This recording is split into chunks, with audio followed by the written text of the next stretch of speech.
시청자 여러분 안녕하십니까. 팝콘 뉴스 김용도입니다. 최근 우리 사회의 뜨거운 감자가 되고 있는 젠더 문제가 여혐, 남혐 등 지역적인 사안으로 축소되는 경향이 큰 것 같습니다. 이로 인해 사회적 갈등을 부추기는 요인으로 작용하고 있는데요.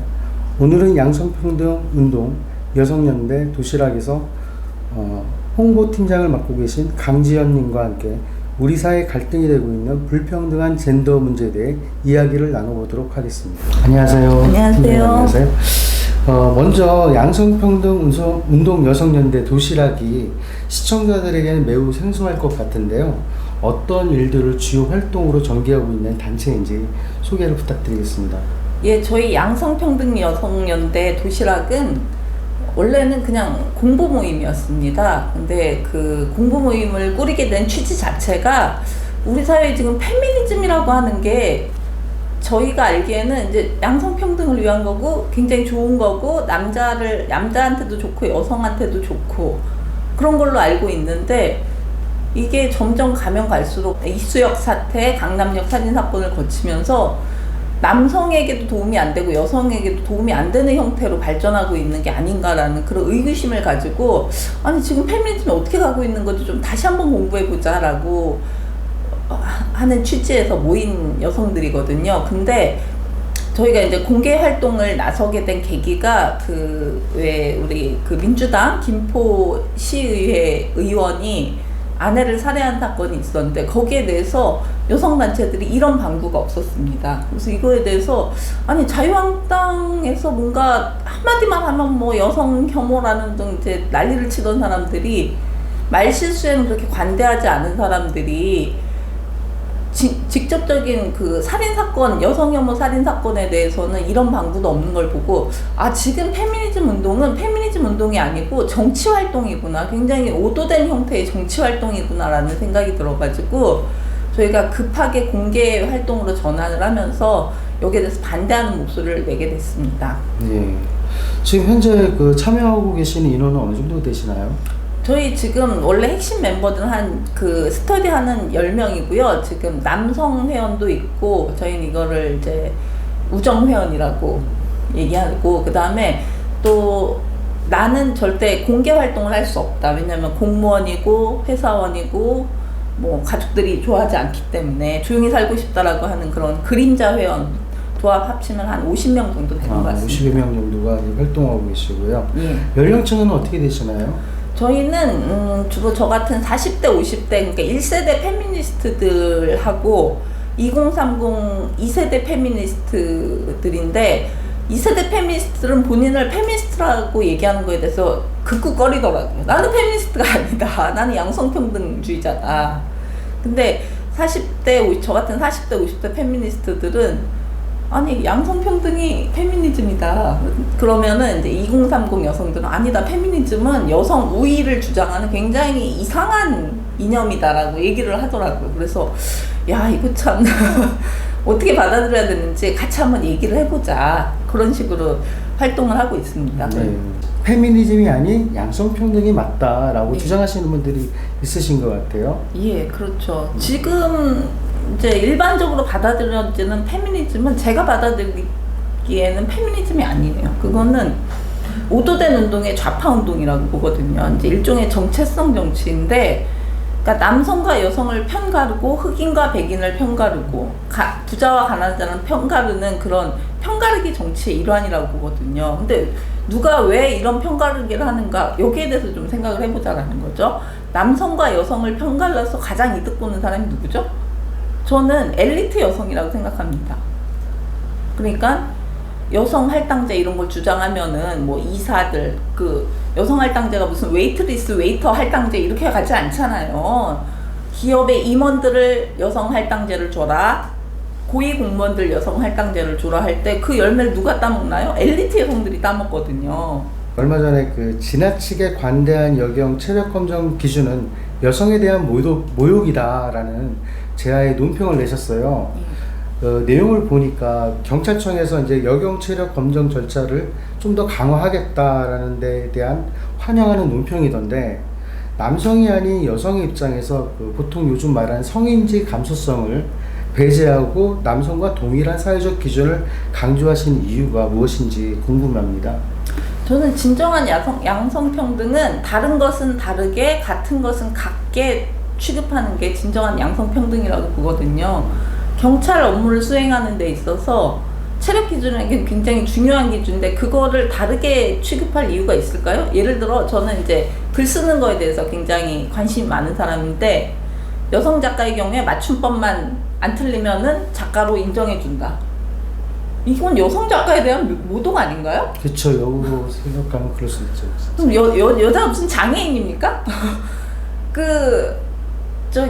여경 체력 기준이 무릎 떼고 팔굽혀펴기 1분에 11회라고 알고 있는데 그거는 저도 할 수 있어요. 저는 정말 여성 중에서도 하위 10% 정도 되는 굉장히 이제 떨어지는 운동 능력을 가지고 있는 여성이거든요. 이거는 자신의 장점이 체력적인 우위에 있는 굉장히 운동을 잘하고 체력적으로 강건한 여성들이 있거든. 그 여성에 대한 모독이죠. 그래서 저는 성인지 감수성이라는 개념은 도대체 무엇을 위한 개념인지 모르겠지만 어쨌든 여성을 위한 개념은 아니다. 특히 열심히 노력하는 여성을 위한 개념은 아니다라고 확신하고 있습니다. 그러니까는 그 노력에 비례하는 부분들을 인정해줘야 되는데 그런 부분들을 배제하고서 이제 무조건 특혜를 준다고 말하나요? 아, 그렇죠. 특혜죠. 그런 부분들에 대해서 저는 진정한 페미니스트라면 특혜는 여성에 대한 차별이라고 단호하게 배격한다고 생각합니다.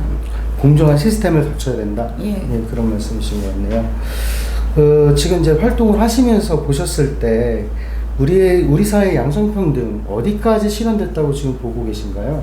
저는 우리 사회 양성평등의 기준은 여성의 사회 참여도에 비례한다고 보고 있습니다. 예를 들어서 지금 삼성, LG 같은 굴지의 대기업에 여성 임원이 얼마나 되고 있는가? 많지 않죠. 근데 저는 한 5년, 10년만 지나면 여성 임원들이 30% 정도는 분명히 차지할 거라고 보고 있습니다. 왜냐면 지금 일하는 여성 인재들이 많아요. 근데 단지 지금 여성 임원이 될 연차에 있는 분들은 육아 문제라든지 이런 문제로 인해 가지고 활동을 할 수 있는 상황이 아니었기 때문에 또 그때는 이제 또 상황이 여자는 집에 아무리 우수하고 좋은 학교를 나오고 뭐 일에 대한 열정이 있어 집에 가는 게 당연하다는 그런 사회적 압력이 있었기 때문에 그냥 집에 돌아가신 거고 그 중에서도 이제 굉장히 이제 커리어를 위해서 가정을 포기하신 그런 분들이 있거든. 그런 극소수의 여성분들이 이제 남아갖고 또 극소수의 임원이 되신 건데 여성이 적다 보니까 여성 임원들이 적은 거는 이거는 당연한 거죠. 근데 지금은 그렇지가 않다라고 보이거든요. 지금 제 또래 40대 그리고 밑으로 30대만 가더라도 우후죽순처럼 여성 임원들이 이제 탄생할 거라고 보는데 그걸 굳이 지금 토대도 마련되지 않는 상태에서 여성 할당제라는 이름으로 강제하는 거는 나중에는 저는 여성들에게 오히려 족쇄가 될 것 같아요. 작년에 우리 사회를 달궜던 가장 큰 이슈 중에 하나가 이제 미투라고 봅니다. 성범죄는 남녀를 떠나서 가해자는 마땅히 사법부의 엄중한 심판을 받아야 된다고 생각하고 있거든요. 그런데 일부 무고로 인해서 인생이 파탄나는 경우도 종종 이제 보거든요. 예를 든다면 박지성 시인이라든지 뭐 극소수겠지만 그렇게 많지는 않겠지만 그래도 헌법이 보장하고 있는 그런 무죄 추정의 원칙이 제대로 작동하고 있지 않다는 생각이 들거든요. 이에 대해서 어떻게 생각하고 계신지. 예, 지금 안티페미 운동이 일부 여성들 사이에서 일고 있는 가장 큰 이유가 바로 이 무죄 추정 원칙이 제대로 작동하고 있지 않다는 유죄 추정의 원칙 때문이라고 봅니다. 그 이제 JTBC에서 먼저 시작한 저는 망언이라고 보는데요. 피해자의 눈물이 증거입니다. 그런 범죄는 없습니다. 피해자는 항상 자기가 가장 억울하기 마련이에요. 그럼에도 불구하고 객관적으로 봤을 때 이게 얼마나 죄와 벌이 가해져야 되는지 객관적으로 판단하는 게 그게 사법부의 역할인데 사법부한테 압력을 가하고 있는 거죠. 부당한 압력을. 저는 근데 이걸 어떻게 받아들이냐면 저 역시 저는 뭐라고 해야 되지, 좀 부유한 집안 출신은 아니에요. 저 자체는 그렇게 어렵게 자라진 않았는데 사촌 형제들이라든지 친척들이라든지 이런 분들은 다 육체노동이라든지 어려운 자영업자 이런 상황인데 저는 이분들이 굉장히 범죄자가 될 위험에 많이 노출돼 있다는 거에 대해서 분개하지 않을 수가 없는 상황이거든요. 이분들은 그냥 지나가는 여자가 예뻐서 또는 아는 여자가 예뻐서 아 너도 정말 예쁘다 라고 얘기했더니 뭐 그걸 저 여성 혐오라는 뭐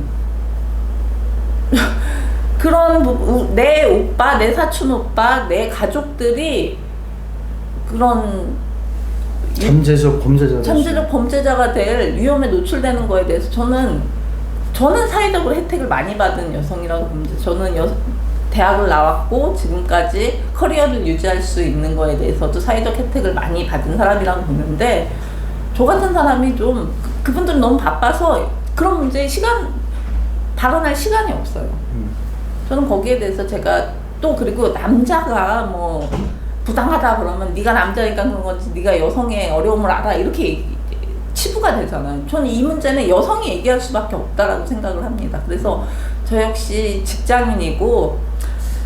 직장인은 이제 정치적이거나 이런 사회적인 이슈에 대해서 발언을 하는 게 사실은 어느 정도는 다 부담이 있습니다. 근데 그럼에도 불구하고 제가 사회로부터 조금 혜택을 받은 사람이기 때문에 그 혜택을 조금 나눠주는 차원에서 돌려주는 차원에서 제가 조금 더 목소리를 크게 내야겠다라는 그런 생각을 하게 됐습니다. 사실 이제 일반인으로서 또 직장생활 하시면서 또 이렇게 공개적으로 이런 좀 민감한 내용들을 좀 말씀하신다는 것도 상당히 부담감이 있으실 것 같아요. 예. 앞서도 우리 팀장님께서 말씀하셨지만 이제 그 문재인 정부 출범 이후에 여성 청년 고용 의무 할당제 같은 그 여성 친화 정책으로 남성들이 역차별을 받고 있다라는 소리를 최근에 좀 많이 나오는 것 같아요. 그리고 또 여기에 대한 여성가족부의 그 지나친 페미니즘 시각 여기에 대해서도 경계와 우려를 더하는 목소리가 좀 높아지는 것 같습니다. 이에 대한 평가와 또 정부가 또 어떻게 이런 부분들을 좀 올바르게 이렇게 개선해서 나갈 수 있을지 좀 해안이라든지 뭐 고견이 있으시다면 좀 한 말씀 부탁드리겠습니다. 예, 제가 뭐 해안이나 고견이 있겠습니까만은 저는 여성 청년 고용 의무 할당제 같은 게 굉장히 불공정한 제도라고 봅니다. 예를 들어서 여성이기 때문에 별로 능력이 없는데 채용한다 또는 입학을 시킨다. 청년이기 때문에 별로 능력도 없고 그런데 고용을 한다. 이런 거는 결국 어떻게 보면 남성에 대한 차별이 될 수도 있고 나이 든 사람에 대한 차별이 될 수도 있어요. 근데 생각을 해보면은 아까도 말씀드렸지만 여성 고용 할당제는 누구를 위한 이 혜택을 보는 사람이 누군가라는 걸 보자라는 거죠. 예를 들어서 제가 이제 굉장히 싫어하는 페미니스트 중에 하나가 이분들 같은 심지어 거론하면 안 되지. 안 된가요? 네. 중앙대 이모 교수인데요. 이 여성 의무고용 할당제의 최대 수혜자가 이분들이 될 거예요. 왜냐면은 그 세대에는 배운 여성들이 없습니다. 그러면은 고용 할당제 채우려면 이런 분들 찾을 수밖에 없어요. 근데 지금 여성들, 2030 여성들이 여성이라서 취업을 못하니까 일자리 자체가 없기 때문에 취업을 못하는 거예요. 남자든 여자든 취업하기가 어렵습니다. 그리고 청년 의무고용 할당제, 저는 지금 청년들의 고용 형태가 더 힘든지 아니면 지금 40, 50 돼가지고 직장에서 떨려난 분들의 고용 상황이 더 심각한지 이 부분에 대해서 생각해 봐야 된다고 생각해요. 그러면은 청년 의무고용 할당제를 시행을 하면은 이분들은 더더욱 취업하기가 어렵겠죠. 이런 식으로 할당제라는 거는 결국 능력이 되지 않는 사람들을 어떤 이유로 특혜를 주고 우대하는 거기 때문에 공정사회 정신에 전혀 위배되는 거라고 보거든요. 저는 여성이든 청년이든 공정하게 채용해라. 공정하게 고용해라. 이게 페미니즘의 이슈가 돼야 된다고 생각합니다. 사실 또 그게 페미니즘의 진정성이기도 하고요. 네. 제가 듣기로는 아직 양성평등 운동 여성 연대가 도시락이 앞으로 이제 활동 계획이라든지 그 방향성에 대해서 좀 한 말씀 부탁드리겠습니다. 저희 첫 번째 논평이 민주당 의원의 여성 살해 사건에 대한 좌파 여성 단체들의 침묵에 대한 거였고, 두 번째는 그 여경 채용 기준에 대해서 이제 어떻게 보면 우파라고 할 수 있는 여협에서 그 이제 반대 논평을 낸 거에 대해서 반대하는 논평을 냈듯이 저희는 그냥 남성과 여성을 공정하지 않은 기준에서 다른 것을 다르게 같은 것을 같게 취급하지 않는 그런 여러 사회적인 이슈에 대해서 목소리를 내는 걸로 시작을 하고요. 저희 명칭이 도시락인 이유가 있습니다. 이게 윤봉길 의사가 도시락 폭탄을 던지는 심정으로 지금 페미니즘이라는 이 그 주류 이데올로기, 현재 주류가 된, 그러나 본인들은 주류가 된지도 모르고 있는 이데올로기에 도시락 폭탄을 던지는 심정으로 모인 여성들이거든요. 근데 윤봉길 의사가 되는 게 쉽지 않잖아요. 그렇죠. 지금 페미니즘은 정당하지 않다. 이런 문제들을 우리가 관계가 중요하잖아요. 설득하는 데 있어가지고. 그렇죠. 예. 그래서 우리의 관계를 중심으로 각자 몫을 다하는 것으로 그렇게 정리를 하고 있습니다. 네. 그 마지막으로 우리 그 팝콘 뉴스를 통해서 뭐 전하고 싶은 말씀 있으시다면 한 말씀 해주십시오. 팝콘 뉴스에서 저희 아무것도 아닌 단체 양성평등 여성연대 도시락에 대해서 관심을 기울여 주신 것에 대해서 굉장히 감사드리고 있습니다. 지금 관심을 기울여 주는 게 중요하다고 보거든요. 우리의 관심을 끄는 여러 가지 이슈들이 많습니다. 그 중에서 어떤 것에 우리가 관심을 가져야 될 것인지, 우리의 관심은 한정되어 있는 자원이라고 보거든요. 사람이 하루에 100개의 관심을 가질 수 없어요. 사람이 하루에 관심을 가질 수 있는 이슈는 기껏해 7, 8개라고 보는데, 그 여러분의 소중한 관심을 저희 양성평등 여성연대 도시락에 좀 나눠주시면 정말 감사하겠습니다. 감사합니다. 이렇게 바쁘신 시간에 또 이렇게 시간 내주셔서 저희 팝콘 뉴스 인터뷰에 응해주신 우리 양성평등 운동여성연대 도시락의 강지영 홍보팀장님과 함께했습니다. 우리 사회에 들고 있는 젠더 문제, 서로가 서로를 인정하고 함께 같이 나갈 때 좀 더 보람되고 유익한 그런 사회가 되지 않을까 생각됩니다. 이상 팝콘 뉴스 김용도였습니다. 감사합니다.